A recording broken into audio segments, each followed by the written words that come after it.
Indonesia, halo pemirsa Anjang Sana Wakil Rakyat, sebuah program hasil kerjasama antara Sekretariat DPRD Kabupaten Bantul dan Jogja TV. Hadir kembali bersama saya Dewi Budianti. Nah, di belakang saya ini adalah hamparan sawah dengan para petani yang begitu bekerja dengan kerasnya mengolah lahan mereka. Ini adalah salah satu sektor, yaitu sektor pertanian yang turut mendukung dan mendorong roda perekonomian di Kabupaten Bantul. Lantas seperti apa dukungan dari wakil rakyat kita demi mendorong perekonomian dan pertanian warga setempat? Kita akan ulas dalam obrolan lebih lengkapnya bersama dengan wakil rakyat kita, Wakil Ketua DPRD Kabupaten Bantul, Bapak Agung Laksmono dalam Anjang Sana Wakil Rakyat.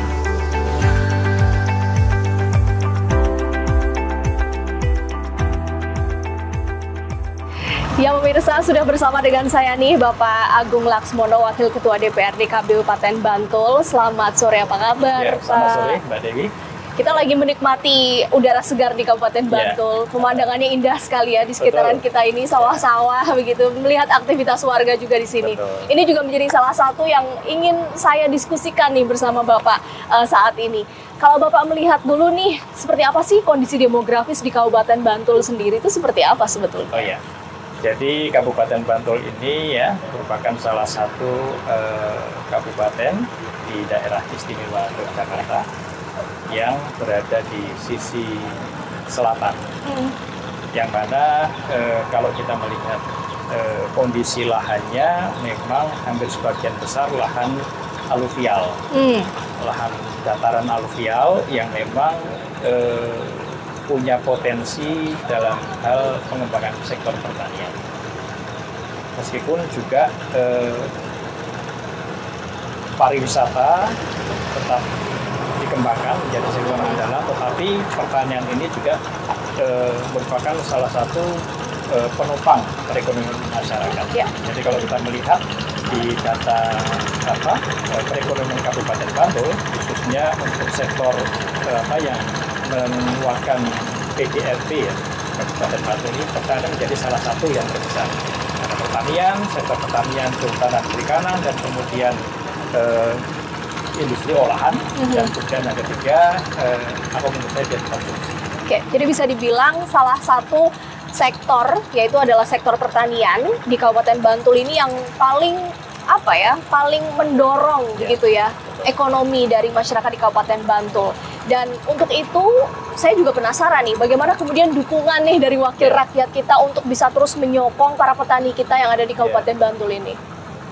Yang pertama, kita berupaya ya untuk menjaga lahan-lahan pertanian ini tetap lestari, karena perkembangan zaman seiring dengan bertambahnya jumlah penduduk dan mungkin tuntutan keberadaan lahan untuk pemukiman ini di satu sisi juga terus membuat laju pengurangan lahan pertanian semakin besar. Alih fungsi lahan dari pertanian ke non pertanian cukup besar. Dan ini tentu menjadi keprihatinan kita semua ya.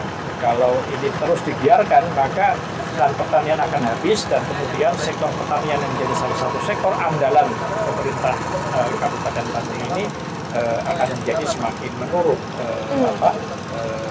kinerja pertaniannya. Dan tentu itu tidak kita harapkan. Oke, jadi ya selama ini sudah sering ngobrol dengan para petani, salah satu concernnya itu juga ya Pak ya, pasti yang selalu mereka takutkan dan khawatirkan begitu ya. Lalu apa yang selama ini yang sudah dibantu dan dilakukan oleh anggota Dewan? Jadi kita mengharapkan bahwa lahan pertanian ini tetap abadi dan para pelaku pertanian ini tetap semangat untuk melaksanakan aktivitas pertaniannya, sehingga kita berupaya untuk mensupport program-program yang memang itu berupaya untuk melestarikan kegiatan pertanian Kabupaten Bantul. Salah satunya kita bagaimana menyediakan membantu dengan peralatan pertanian seperti traktor, kemudian bagaimana upaya untuk penyediaan air, irigasi dan sebagainya itu terus kita dorong supaya masyarakat tani ini tetap bersemangat melaksanakan. Itu juga yang saya dengar salah satunya sudah diberlakukan di Karangmojo, Trirenggo, Bantul ini, betul ya Pak ya? Ya, kita memang memberikan advokasi ya ke beberapa kelompok-kelompok tani, ya salah satunya di Karangmojo ini, kebetulan di salah satu kelompok tani ya. Ya. Kemudian kita sudah memberikan bantuan traktor yang kemudian sudah berjalan dengan baik. Oke. Mereka dimanfaatkan dengan sebaik mungkin dan ternyata juga cukup membantu para petani di dalam melaksanakan proses pertaniannya. Ya, ini kebetulan karena kita lagi di sini ya Pak ya, kita mau melihat lebih dekat seperti apa kemudian aktivitas para petani kita di Karangmojo yang tampaknya mereka sudah memanfaatkan dukungan-dukungan yang sudah diberikan. Salah satunya traktor tadi itu ya. Jadi boleh kita ke sana ya Pak ya, kita ketemu dengan kelompok tani di sana. Kita jalan ke sana yuk Pak yuk.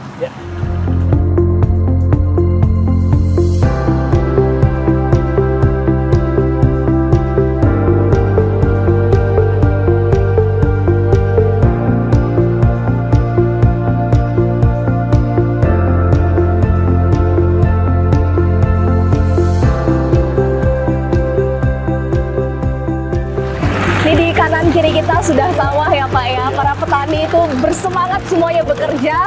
Makanya ini belum lengkap rasanya kalau kita belum ngobrol dengan salah satu kelompok tani di sini. Ini Pak Mujiwahono betul ya? Halo, apa kabar Pak? Salam kenal, ada Pak Duku juga di sini. Iya, pemirsa ini lagi nonton gitu ya, Bapak sini. Ini kita lagi nonton para petani bekerja, betul ya Pak Muji ya? Betul, Pak Muji adalah wakil ketua kelompok tani. Betul. Apa namanya Pak? Kelompok tani Limpat Karangmojo. Limpat tuh apa sih Pak? Lincah dan cepat. Lincah dan cepat. Itu yang diharapkan ya. Betul. Petani di sini semuanya lincah dan cepat, kerjanya cepat gitu kan. Salah satu biar kerjanya cepat, produktif adalah ya dibekali dengan alat-alat yang memadai begitu. Boleh cerita dulu Pak, kondisi pertanian di sini itu seperti apa di Karangmojo? Alhamdulillah, Alamin, Pak Diwal yang terhormat. Terima kasih atas kunjungannya dari langsung ke lokasi, ke sawah, bisa menengok kami warga Ladang Tani Limpat. Bahwasanya kami sangat-sangat berterima kasih atas dulu pernah mendapatkan bantuan 1 unit traktor. Alhamdulillah ini sudah bisa dioperasikan meskipun masih banyak kendala. Kaitannya kita masih membutuhkan bantuan traktor dari pihak luar. Harapan kami Pak Diwan nantinya bisa menjembatani dan merealisasikan apa yang menjadikan kebutuhan dari petani, khususnya petani Limpat. Boleh cerita Pak, kenapa masih perlu tambahan? Kenapa Pak? Karena dari sini itu terdiri dari pemilih hektar dalam luasan itu ada 18 hektar itu yang aktif untuk produktif pertanian, Bu, Bapak. Terus yang 3 hektar itu yang non produktif, itu yang tidak bisa ditanami padi, cuma bisa ditanami ya kayak alas gitulah. Harapan kami dengan 1 unit traktor mungkin akan bisa berkenan untuk minta tambah lagi Bapak. Oke, ditampung dulu Pak ya. Selain traktor ada kebutuhan lain apa nih yang kira-kira diperlukan oleh para petani di sini? Jadi untuk penambahan yang lainnya mungkin diesel Bapak. Diesel karena kita saluran irigasi kadang-kala pada waktu musim kemarau itu kita kewalahan terhadap irigasi. Harapan kami dari petani, meskipun kita sudah mengadakan pengeboran melalui sumur bor, tapi untuk alat sedotnya itu untuk dieselnya kita masih pakai diesel kecil Bapak Ibu. Harapan kami minta dibantulah untuk fasilitas diesel. Ya boleh dijawab Pak Agung, silakan. Ya, terima kasih ya Pak Muji, Wakil Ketua Kelompok Tani Limpat yang sudah menyampaikan aspirasi pada kami. Yang pertama kita ya bersyukur ya kita pernah memfasilitasi bantuan traktor dan akhirnya bisa dimanfaatkan dengan baik. Dan makanya masukan-masukan dari para petani melalui kelompok tani ini menjadi aspirasi yang harus kita perjuangkan. Karena sektor pertanian ini merupakan salah satu andalan dalam memacu ya perekonomian Kabupaten Bantul. Sampai saat ini sektor pertanian menjadi salah satu sektor yang memberikan sumbangan PPNB yang cukup besar terhadap masyarakat. sehingga dengan kita memberikan sarana-sarana pertanian yang memadai, mensupport program pertanian, harapannya lahan pertanian ini bisa tetap abadi, tidak terjadi alih fungsi. Sekarang ini cukup masif di mana-mana, sehingga Bantul sebagai salah satu pasar pertanian ini tetap bisa terjaga. Amin, amin. Jadi kira-kira memungkinkan ya Pak ya untuk penambahan alatnya ke depan? Akan diupayakan Pak? Alhamdulillah, terima kasih banyak Bapak. Sabar dulu ya Pak ya, nanti pasti akan ada waktunya. Harus dibahas terlebih dahulu begitu ya Pak ya. Dan kita akan kembali lagi pemirsa dengan perbincangan selanjutnya, tentunya tetap bersama kami di Anjang Sana, Wakil Rakyat.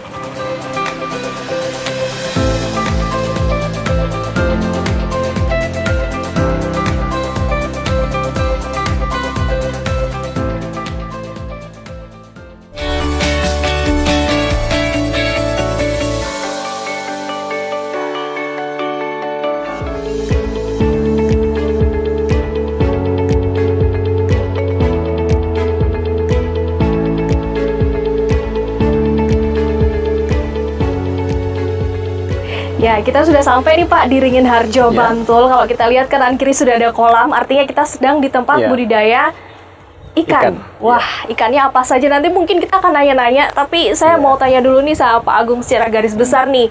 Kalau tadi sudah kita bahas mengenai pertanian, sekarang kalau perikanan tuh gimana sih potensinya di Kabupaten Bantul ini?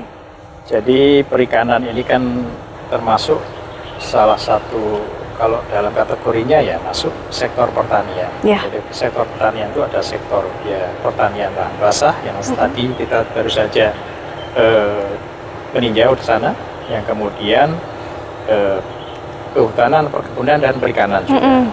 Nah tentunya ini sektor-sektor yang memang penting, terorientasi ketahanan pangan. Di samping ini penopang perekonomian masyarakat Kabupaten Bantul yang tadi saya sampaikan, ini juga menjadi fondasi penting untuk ketahanan pangan kita. Gitu. Ya. Kalau sudah mendengar soal ketahanan pangan itu kan memang sangat krusial sekali ya Pak. Artinya dukungan juga harus sangat kuat gitu di sektor ini gitu. Seperti apa sejauh ini dukungannya untuk perikanan, budidaya ikan seperti ini? Jadi sektor perikanan ini termasuk yang berusaha kita support. Salah satunya dengan kita memberikan bantuan-bantuan kepada kelompok-kelompok masyarakat yang berminat untuk kelompok pembudidaya ikan. Salah satunya mungkin yang kita temui akan ketemu ini ya. Jadi bantuannya mungkin bisa berupa kolam atau benih, termasuk pelatihan-pelatihan. Harapannya dengan support yang kita berikan itu, masyarakat punya semangat, tertarik untuk bergerak di sektor pertanian, khususnya salah satunya adalah budidaya ikan. Apalagi seperti saya sampaikan ya, bahwa Bantul ini penopang ekonominya juga industri olahan. Nanti produk-produk ikan ini nanti bisa diolah dengan berbagai aneka makanan, makanan khas yang itu menggerakkan UMKM kita, yang kemudian tentunya akan punya dampak perekonomian yang lebih baik, yang bisa lebih masif di Kabupaten Bantul. Oke, dan Bapak melihatnya sejauh ini memang sudah sangat potensial sekali ya Pak ya, tidak hanya budidaya ikan tapi juga olahan makanan ini memang sangat potensial di Kabupaten Bantul. Dan menjadi penopang PDRB Kabupaten Bantul ini termasuk kategori yang pemberi yang termasuk paling tinggi, masuk kategori tinggi gitu ya. Yang menyumbangkan peningkatan ekonomi bagi masyarakat. Jadi kalau Bapak juga melihat potensi dari warga sendiri, selain kalau potensi perikanannya, tapi warga di sini memang orang-orangnya tuh sangat gigih dan giat, atau bagaimana Bapak melihat? Kita sangat melihat antusias gitu. Masyarakat Kabupaten Bantul ini masyarakat yang menyukai keteraturan, ketertiban, tapi juga punya semangat etos kerja yang baik untuk bekerja. Ketika kita memberikan komitmen untuk mensupport mereka dalam melakukan pemberdayaan, khususnya pemberdayaan perekonomian, ternyata mereka juga antusias. Dan mungkin kita bisa melihat ya, kita sekarang berada di salah satu budidaya ikan Rukun Agawe Makmur yang beberapa waktu yang lalu kita juga membantu memfasilitasi untuk penyediaan kolam dan ternyata ini sudah 3 tahun berjalan kalau nggak salah. Iya, iya. Dan ini masih tetap eksis dan tetap produktif. Tetap produktif, dan kalau kita lihat kebersihan sangat terjaga juga nih Pak di sini. Nah, untuk bisa membahas lebih dalam dan lebih detail mungkin seperti apa mengelola tempat ini, mungkin kita langsung ngobrol aja ya nih dengan Pak Dwi di sana ya. Kita jalan ke sana, kita samperin ya Pak. Beberapa kelompok mengurus yang hadir di sini juga. Oke, kita akan ngobrol bersama mereka. Silakan.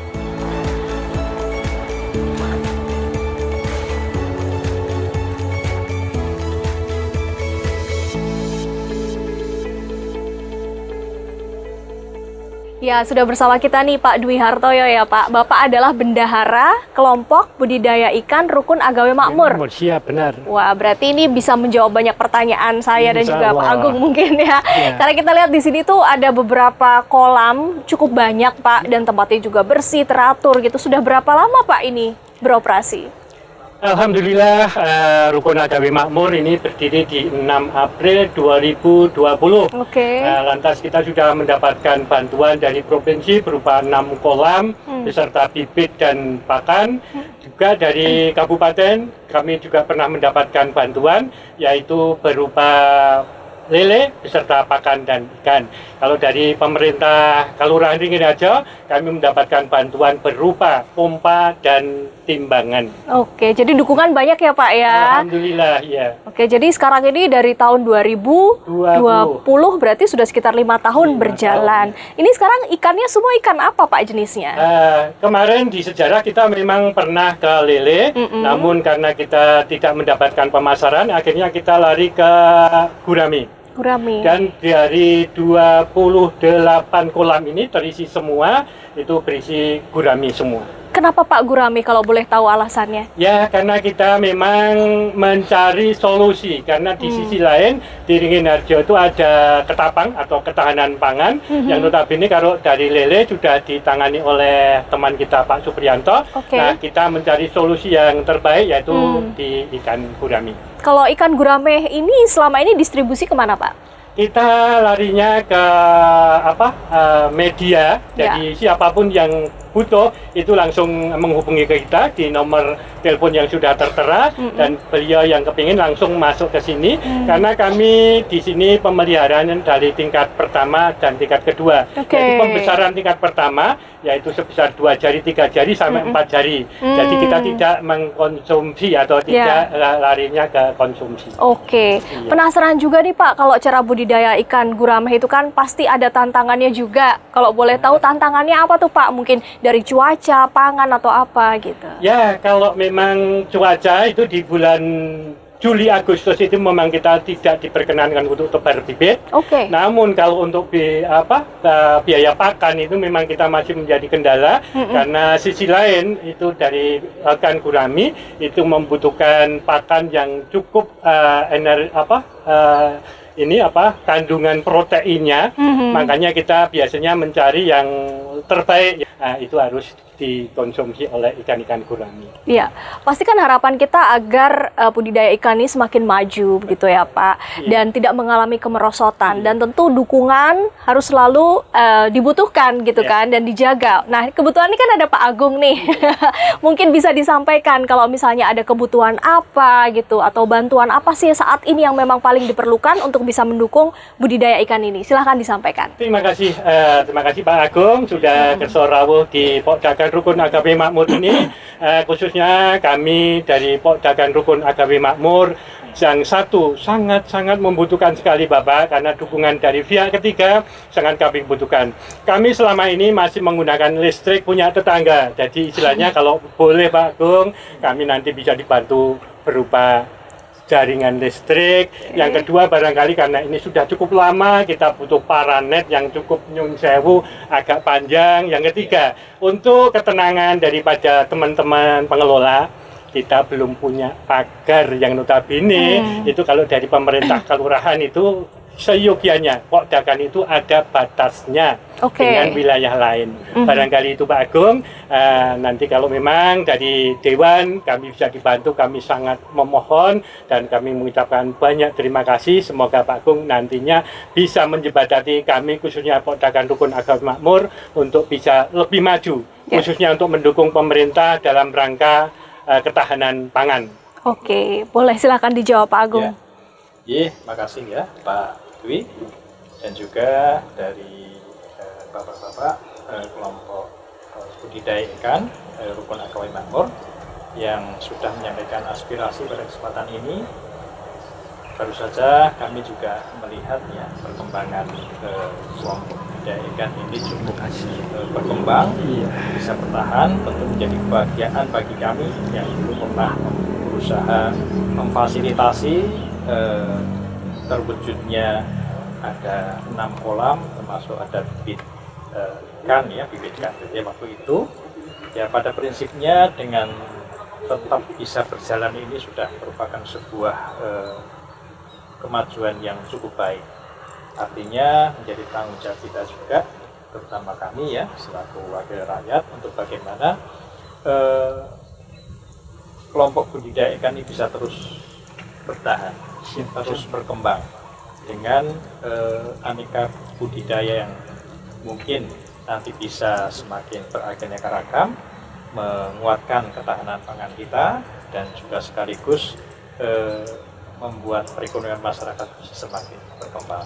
Nah, tentunya masukan-masukan nanti akan menjadi perhatian kami dalam penyusunan program-program pembangunan di kantor DPRD bersama mitra dan pemerintah, khususnya kalau di sektor perikanan itu dengan Dinas Perikanan dan Kelautan ya, termasuk nanti beberapa masukan-masukan itu akan coba kita wujudkan dalam bentuk program. Tentunya akan kita sesuaikan dengan keberadaan anggaran yang ada di Kabupaten Bantul. Boleh dijawab singkat Pak, silakan. Ya, Pak Dwi. Terima kasih Pak Agung Laksono, SSI, MSc, Magister Lingkungan yang sudah berkenan rawuh di Pokdagan Rukun Agami Makmur. Sekali lagi Bapak, kami dari Pokdagan Rukun Agami Makmur memohon bantuannya dari Bapak. Semoga nanti ke depannya kami bisa mendapatkan bantuan sesuai dengan keinginan daripada seluruh anggota Pokdagan Rukun Agami Makmur. Baik, kalau gitu kita tunggu programnya nanti ya ke depan ya, karena dukungan harusnya akan terus mengalir untuk masyarakat di sini, terutama mereka yang terus membudidaya ikan, karena ini salah satu dukungan untuk ketahanan pangan seperti yang disampaikan oleh Pak Agung tadi. Terima kasih sudah berbincang bersama kami. Anjang Sana Wakil Rakyat masih akan kembali dengan satu segmen lagi, pemirsa, tetap bersama kami. Menika wonten sekedar tali asih boten kathah, mugi-mugi saged manfaat. Amin. Lan sing kula tampi mugi manfaat lan ndelok Pak Agung pikantuk. Amin. Insyaallah lan amin. Lain tuh kanjeng Rasul itu. Amin. Mas manuwun. Tapi nggih matur nuwun. Kula serahkan pada Pak Bendara maupun Nasr. Matur nuwun Bapak.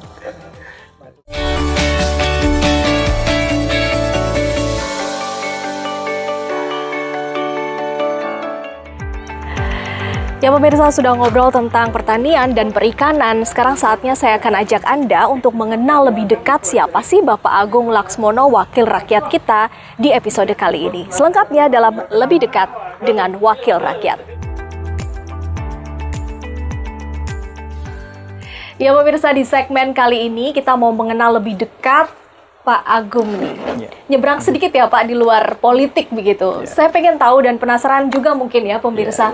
Pak Agung nih aslinya dari mana sih Pak? Kalau bicara asli, ini ya saya sesungguhnya kalau orang tua ya, ini Jogja asli. Cuman saya lahir di Pekalongan. Lahir di Pekalongan. Iya, karena kebetulan Bapak ini kan aparatur negara, kepolisian. Jadi saya istilahnya orang mengatakan anak kolong mungkin ya. Pindah-pindah ya Pak. Ya. Sehingga ikuti tugas orang tua. Dulu saya lahir di Ponolawen Pekalongan, di Tangsi Kepolisian, kemudian pindah ke Magelang, kemudian ke Yogyakarta kembali, dan dari TK sampai besar di Yogyakarta. cita-cita pada saat dulu masih kecil, apakah memang sudah terbesit untuk menjadi seorang politisi gitu? Kalau cita-cita menjadi politisi itu malah mungkin dulu malah nggak ada ya. Nggak ada sama sekali di pikiran Bapak dulu ya. Jadi apa Pak cita-citanya dulu? Mau jadi polisi juga seperti bapaknya atau gimana? Cita-cita saya itu angkatan laut sebenarnya. Oke. Ya apa ya? Karena saya berpikir negara kita kan negara lautan ya. Sehingga angkatan laut kita kan harus kuat gitu ya. Itu aja mungkin berpikirnya. Tapi benang merahnya sama Pak, mengabdi kepada negara begitu. Ya mungkin sama.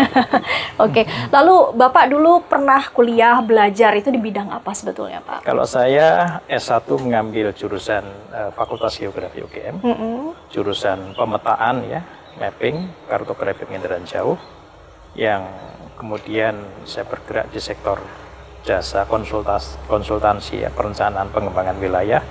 Kemudian tahun 2004-2009 saya diamanahi sebagai anggota DPRD untuk periode pertama, dan kemudian banyak persoalan-persoalan yang saya temukan kaitannya dengan partisipasi masyarakat dalam pembangunan yang kami rasakan waktu belum optimal, sehingga ini menjadi satu inspirasi untuk menjadi bahan penelitian, sehingga saya menyempatkan diri untuk mengambil jurusan studi kebijakan, Magister Studi Kebijakan UGM, untuk menuangkan tema kaitannya dengan partisipasi publik yang menjadi bahan tesis saya. Kemudian 2009-2015 saya periode kedua ya, kemudian setelah itu saya 2 periode tidak menjabat ya, sekaligus saya kembali bergerak di sektor jasa konsultan, khususnya bidang lingkungan, dan kemudian menyempatkan juga menempuh pendidikan S2 ilmu lingkungan. Untuk kebetulan saya menemukan satu tema menarik ya, kaitannya dengan bagaimana menjaga ketahanan lingkungan, kemudian menjaga cagar budaya, sekaligus melakukan penataan ruang. Jadi menggabungkan aspek tata ruang, membangun tata ruang yang konsisten, kemudian tetap menjaga cagar budaya dan sekaligus menjaga ketahanan lingkungan. Oke, jadi sempat 2 periode dulu, kemudian 1 periodenya jeda dulu, menempuh ilmu dan bekerja di tempat lain, kemudian sekarang menjadi kembali begitu ya. Nah dulu nih Pak, di awal-awal titik Bapak nyebrang menjadi seorang politisi itu apa yang menjadi trigger Pak? Ya hanya masalah apa ya, pada intinya ingin berbuat yang terbaik untuk masyarakat. Ya. Intinya ingin bermanfaat itu aja di sektor apapun. Nah sehingga karena awal reformasi kan kita juga nggak menduga ya, kemudian ada perubahan arah politik yang tadinya dulu zaman Orde Baru tahun 98 terjadi Krismon, kemudian masuk era reformasi, kemudian ada euforia untuk membentuk partai politik yang saya terlibat di dalamnya, ikut bersama-sama membangun waktu itu ya Partai Keadilan ya, kemudian dari bawah tapi ya saya untuk di sektor bawahnya, yang kemudian ya namanya juga jalan hidup akhirnya malah masuk menjadi anggota DPRD. Ya, sudah selama itu menjadi wakil rakyat katakanlah begitu ya, pasti sudah sangat mengenal karakteristik warga di sini begitu ya, di warga Bantul katakanlah, dan bagaimana kemudian potensi yang bisa terus didorong warga agar dalam kemajuan zaman yang sekarang ini Pak, menurut Bapak seharusnya warga kita itu seperti apa sih Pak saat ini? Ya, Kabupaten Bantul ini termasuk kawasan dataran ya, dataran aluvial yang cukup luas ya, sehingga memang akhirnya sektor pertanian, khususnya pertanian lahan basah ini menjadi cukup dominan, dan faktanya sampai dengan hari ini merupakan salah satu penyumbang PDRB terbesar. Artinya menjadi urat nadi perekonomian masyarakat Bantul. Di samping ada sektor yang lain ya, sektor katakanlah industri olahan, kemudian sektor jasa ya, akomodasi dan konsumsi, ini menjadi penyumbang PDRB. Yang tentunya dengan kondisi semacam itu, mau tidak mau memang kita harus menguatkan aspek tersebut, termasuk daya dukung yang bisa menguatkan 3 aspek ini. Nah, di Kabupaten Bantul ini kan termasuk juga punya potensi wisata